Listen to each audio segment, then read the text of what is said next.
উলিপুর গুনাইগাছ ইউনিয়নের যুব সমাজের উদ্যোগে একটি সুন্দর ফুটবল টুর্নামেন্টের সাক্ষী হলেন গুনাইগাছবাসী। লাল কার্ড, হলুদ কার্ড ও পেনাল্টিও আছে শাস্তির বিধান। ফুটবলে স্বাস্থ্য গঠন ও নিয়ম পালনে আছে অবদান। নিয়মের রক্ষক হয়ে মাঠে 4 রেফারি থাকে। মজার খেলা গোল বলের ফুটবল বলে যাকে। মাদক ও অনলাইন জুয়া বিরোধী নতুন বাংলাদেশ গড়তে গুনাইগাছ ইউনিয়ন ওয়ার্ড ভিত্তিক ফুটবল টুর্নামেন্ট সিজন 1 শুভ উদ্বোধন হয় 17 অক্টোবর 2025 রোজ শুক্রবার বিকাল 3 ঘটিকায়। উদ্বোধনী ম্যাচটি অনুষ্ঠিত হয় কাঁঠালবাড়ি উচ্চ বিদ্যালয় মাঠে। ম্যাচটি শুরু হওয়ার আগে জাতীয় সঙ্গীতের মাধ্যমে পতাকা উত্তোলন করেন অতিথিবৃন্দরা। তারপরেই অনুষ্ঠিত হয় ডিসপ্লে প্রদর্শন। দর্শকরা অনেক সুন্দরভাবেই উপভোগ করেছে ডিসপ্লে প্রদর্শন। স্বাধীন দেশে উড়বেই যেন স্বাধীন পতাকা। পুরো অনুষ্ঠানটি সুন্দরভাবে দায়িত্বের সহিত গোছালো ভাবে পরিচালনা করেন রংপুর মোবাইলের ওনার বিপ্লব আনসারী, আহ্বায়ক গুনাইগাছ ইউনিয়ন ওয়ার্ড ভিত্তিক ফুটবল টুর্নামেন্ট এবং আয়োজনে ভয়েস অফ গুনাইগাছ উলিপুর কুড়িগ্রাম।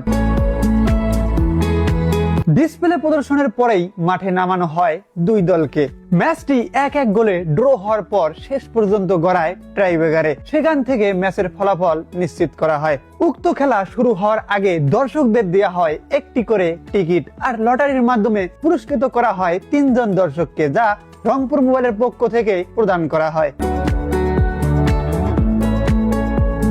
এই টুর্নামেন্টের উদ্বোধনী ম্যাচে প্রধান অতিথি হিসেবে উপস্থিত ছিলেন জনাব নয়ন কুমার সাহা, উপজেলা নির্বাহী অফিসার উলিপুর কুড়িগ্রাম। আরো উপস্থিত ছিলেন জনাব KM মাসুদুর রহমান, উপজেলা সমবায় অফিসার এবং দায়িত্বপ্রাপ্ত প্রশাসনিক কর্মকর্তা 1 নং গুনাইগাছ ইউনিয়ন পরিষদ। আরো উপস্থিত ছিলেন জনাব হায়দার আলী মিয়া, আব্দুল সোবান, জাহাঙ্গীর আলম সোহাগ, আব্দুল আলিম এবং টুর্নামেন্টের সার্বিক তত্ত্বাবধানে ছিলেন জনাব সাইদুল ইসলাম খন্দকার ও শাহজাহান সিরাজ। এই উদ্বোধনী ম্যাচের সভাপতিত্ব করেন জনাব আসাদুজ্জামান, জেলা ক্রীড়া অফিসার ও উপদেষ্টা গুনাইগাছ ইউনিয়ন ফুটবল টুর্নামেন্ট।